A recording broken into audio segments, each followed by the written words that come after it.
Welcome to silver spoon heroes kitchen. આજે આપણે રોટલામાં નવીન જ રેસીપી લાવ્યા છીએ, એટલે કે મસાલા ભરેલો રોટલો। તમે જોઈ શકો છો કેટલો સરસ આપણો રોટલો બન્યો છે અને આખો ફૂલ્યો છે, સાથે કોપટી અલગ થઈ રહી છે। અને આપણે રોટલાને બે રીતે બનાવીશું, માટીની તાવડીમાં અને જે આપણી રોટલીની તવી હોય છે તેની અંદર ઘી ચોપડીને પરોઠા થેપલા બનાવતા હોય તેવી રીતે। તો ચાલો મિત્રો જોઈ લઈએ મસ્ત ભરેલા રોટલાની રેસીપી। પણ ફ્રેન્ડ્સ, રેસીપી શરૂ કરતાં પહેલાં તમને મારી એક રિક્વેસ્ટ છે કે તમે મારી ચેનલ ઉપર નવા હોય અથવા તો હજી સુધી મારી ચેનલ સબસ્ક્રાઈબ ન કરી હોય તો સબસ્ક્રાઈબ કરો અને બાજુમાં આપેલા બેલ આઇકન ઉપર ક્લિક કરો, જેથી હું જ્યારે આવી રીતે નવી ટેસ્ટી રેસીપી અપલોડ કરું ત્યારે તમને ઇન્સ્ટન્ટ નોટિફિકેશન મળે। તો ચાલો મિત્રો મોડું કર્યા વગર જોઈ લઈએ મસ્ત ટેસ્ટી એવા આપણા મસાલા ભરેલા રોટલાની રેસીપી। સૌપ્રથમ આપણે ભરેલા રોટલા માટેની સામગ્રી જોઈ લઈએ। તો તેમાં મેં લીધેલું છે લીલું લસણ। લીલા લસણમાં પણ આવી રીતે એક મોટો ગાંઠિયો લસણનો છે અને બીજી બધી ઝીણી કળીવાળું લીલું લસણ છે 12 નંગ જેટલું, અને એક આવી રીતે મોટો, એટલે તમે ટોટલ આવું પાતળું ઝીણું લસણ હોય તો 15 જેવું લેવું। પછી લીધેલી છે મેથી। મેથીને મેં અહીં સમારી લીધેલી છે, મેઝરિંગ કપનો 1.5 કપ થાય છે।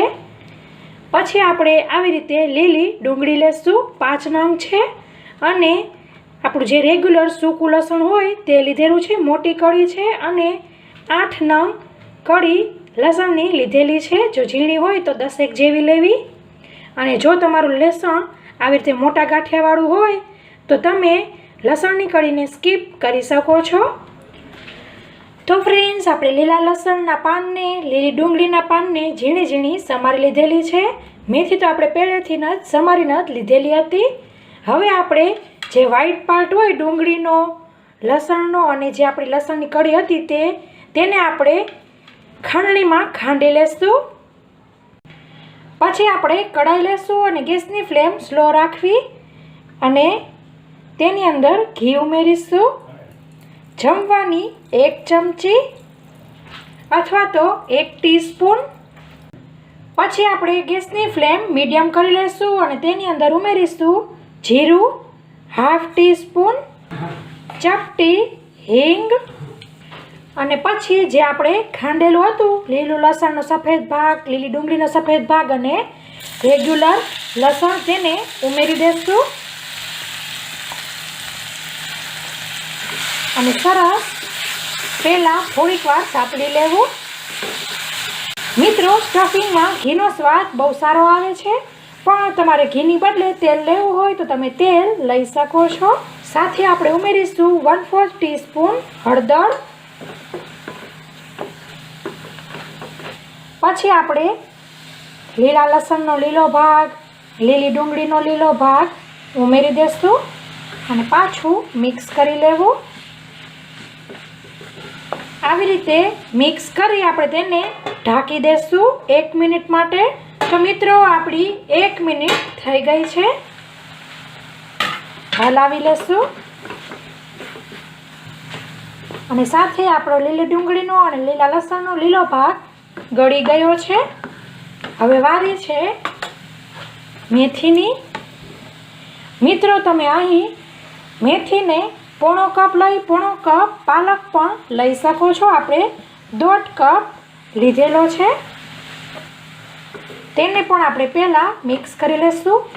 ફ્રેન્ડ્સ, ખાસ ધ્યાન રાખવાનું, આવી રીતે કોઈ પણ ગળી જાય એવી વસ્તુ હોય ત્યારે મીઠું પહેલાં નહીં ઉમેરવું, કેમ કે આપણને પહેલાં વધારે લાગે છે અને પછી ઓછું થઈ જતું હોવાથી મીઠું ક્યારેક વધારે આપણી વાનગીમાં થઈ શકે છે। એટલે આપણને ઓછું થઈ જાય, ગળી જાય પછી આપણને અંદાજ આવી જાય।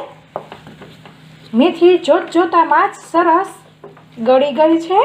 હવે આપણે ઉમેરીશું મીઠું અને બીજા મસાલા, સ્વાદ પ્રમાણે મીઠું।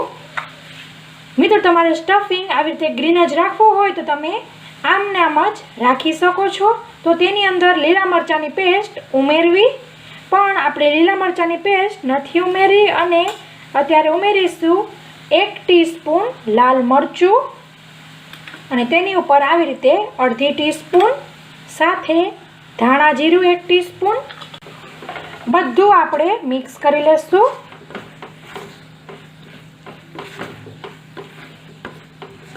લાલ મરચું તમે તમારી રીતે વધઘટ કરી શકો છો. તો ફ્રેન્ડ્સ, આપણા બધા મસાલા સરસ મિક્સ થઈ ગયા છે.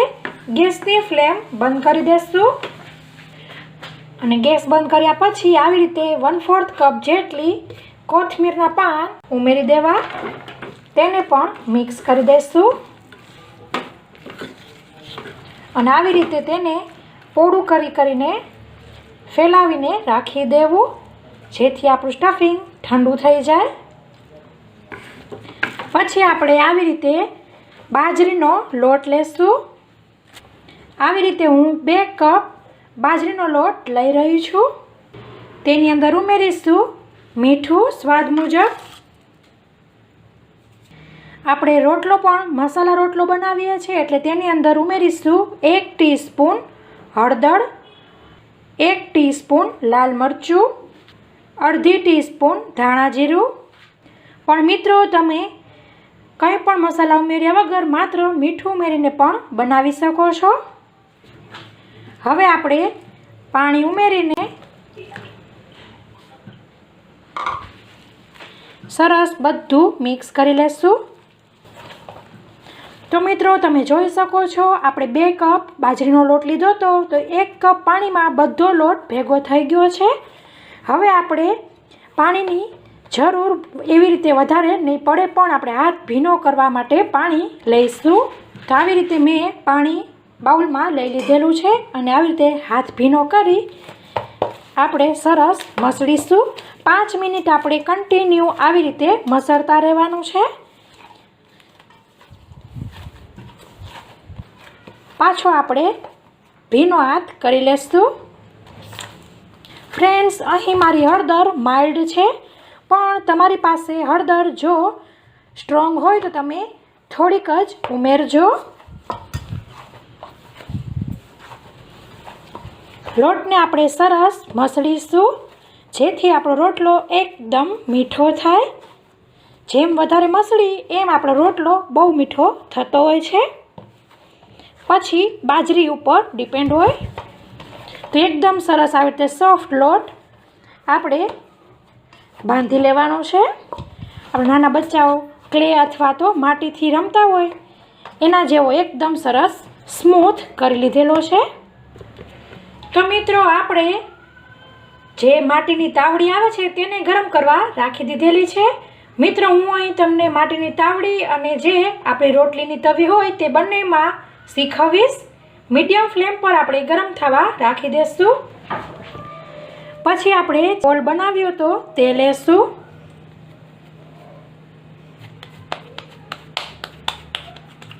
અને સહેજ આવી રીતે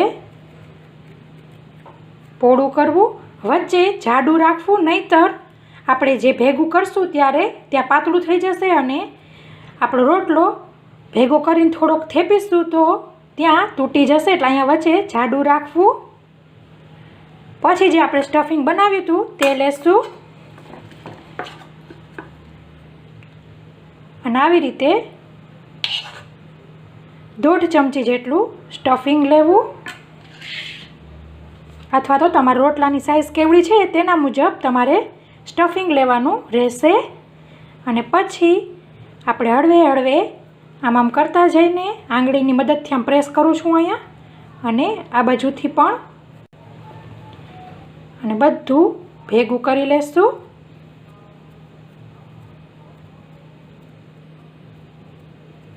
લોટ આપણો સોફ્ટ હોય એટલે સરસ બધું તરત જ મિક્સ થઈ જાય છે.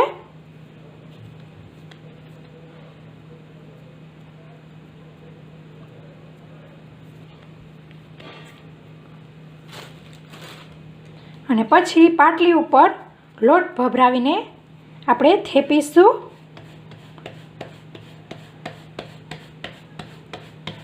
હળવા હળવા હાથે આપણે થેપવાનું છે.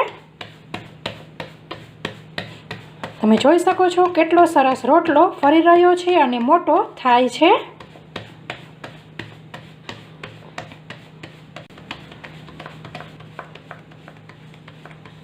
તમારે જાડો પાતળો કેવો રોટલો જોઈએ છે તે પ્રમાણે તમારે થેપવાનો રહેશે। તો આપણે સરસ મીડિયમ રોટલો થેપી લીધેલો છે અને એકદમ પરફેક્ટ થયો છે, તમે જોઈ શકો છો। અને આ રીતે સ્ટફિંગ રોટલા ભરવા માટે સહેજ પ્રેક્ટિસની જરૂર છે। જો તમને થેપતા રોટલા આવડતા હોય અથવા તો ઘડતા રોટલા આવડતા હોય તો તમે આસાનીથી કરી શકશો, પણ પહેલી વખત બનાવતા હોય તો પહેલાં આવી રીતે સાદો સિમ્પલ થેપી લેવો રોટલો અને પ્રેક્ટિસ કરવી। આવડી જાય પછી જ તમારે તેને સ્ટફિંગ કરીને ભરવાનું રહેશે, નહીંતર ક્યારેક સ્ટફિંગ પાટલી પર ચોંટી જશે અથવા તો અહીં ઉપર ખુલી જશે। પછી આપણે રોટલાને આવી રીતે હળવેકથી તાવડીમાં લઈ લઈશું અને જે આ કોરો લોટ હોય તેને આપણે સહેજ આમ કરી લેવો। થોડીક વાર પછી આપણે આમ ઊંચું કરી પલટાવી દઈશું। ગેસની ફ્લેમ ફાસ્ટ જ રાખવાની છે। એવું લાગે કે બહુ આપણી તાવડી તપી ગઈ છે તો મીડિયમ ફ્લેમ કરી શકો છો। તમે આવી રીતે ચપ્પાની બદલે તવેથાનો પણ ઉપયોગ કરી શકો છો। આપણે રોટલો સહેજ આ બાજુ પડ્યો હતો એટલે આપણે સહેજ આ બાજુ વાર ચડવા દેશું।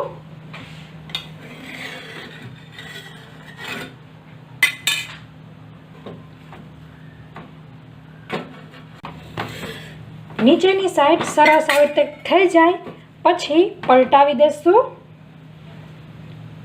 થોડીક વાર પછી આપણે આવી રીતે હલકું હલકું પ્રેસ કરીશું જેથી કોપટી તેની અલગ થઈ જાય।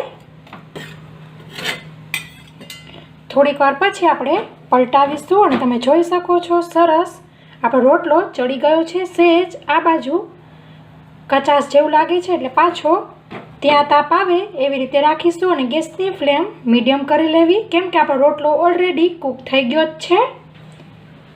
અને તમને બહુ કડક ભાવે તો આ સાઈડ હજી તમે આવી રીતે રાખી શકો છો। તમે જોઈ શકો છો રોટલો બધી બાજુ સરસ કૂક થઈ ગયો છે। હું સહેજ વાર અહીં કડક કરી રહી છું।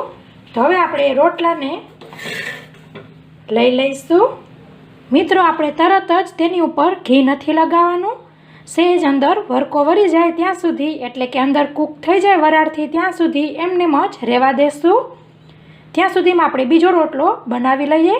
હું અહીં બીજો રોટલો આવી રીતે તાવડીમાં નથી બતાવવાની, તમને મેં પહેલાં કીધું તેમ રોટલીની તવી હોય છે તેમાં હું બતાવીશ। તો તવીને પણ આપણે ફાસ્ટ ફ્લેમ પર ગરમ કરવા રાખી દીધેલી છે અને પછી આપણે તવીને ઘી વડે ગ્રીસ કરીશું। ગેસની ફ્લેમ ધીમી કરી લેવાની છે। તમે તેલમાં પણ બનાવી શકો છો અને પછી આપણે રોટલાને લઈ લઈશું। ગેસની ફ્લેમ મીડિયમ કરી લેવી। તમને જે સરળ પડે આવી રીતે થેપલાની જેમ શેકીને અથવા તો સાદો રોટલો જ્યાં કરી તેવી રીતે। જો તમારો રોટલો આવી રીતે મોટો હશે તો જે આપણે તવેથાથી આમ પલટાવા જશું તો ત્યાં ક્રેક આવી શકે છે। તો બને ત્યાં સુધી તમારે આવી રીતે તવીમાં બનાવવા હોય તો નાના નાના રોટલા બનાવવા। ઘી લગાવીશું। તો મિત્રો બંને બાજુ આપણો રોટલો સરસ ડિઝાઇનવાળો થઈ ગયો છે, સહેજ ફેરવતા તૂટી ગયો છે। ગેસની ફ્લેમ બંધ કરી દઈશું।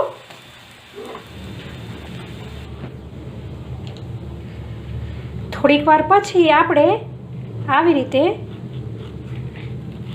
કટ કરી લઈશું કિનારીએથી।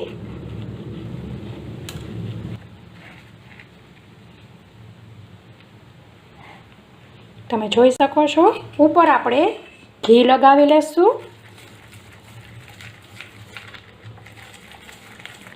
અને ફ્રેન્ડ્સ આ થયો આપણો ઘી ચોપડીને આપણે થેપલાની જેમ ચોળાવીએ, પરોઠાની જેમ ચોળાવીએ તેવી રીતે રોટલો। તમને જે રીત ફાવે તે રીતે તમે બનાવી શકો છો, આવી રીતે તાવડીમાં કે લોઢીમાં ઘી મૂકીને। તો મિત્રો આશા રાખું છું કે તમને મારો આ મસાલા ભરેલો રોટલો બહુ જ પસંદ આવ્યો હશે. પસંદ આવ્યો હોય તો લાઈક કરો અને તમારા ફ્રેન્ડ ઓર ફેમિલી સર્કલમાં શેર કરો, જેથી તે લોકો પણ આવી રીતે મસ્ત ટેસ્ટી એવા ભરેલા રોટલા બનાવી શકે. સો ફ્રેન્ડ્સ, રેસીપીમાં આટલું જ. હવે નવી રેસીપી સાથે મળીશું. ત્યાં સુધી આવજો. Thank you.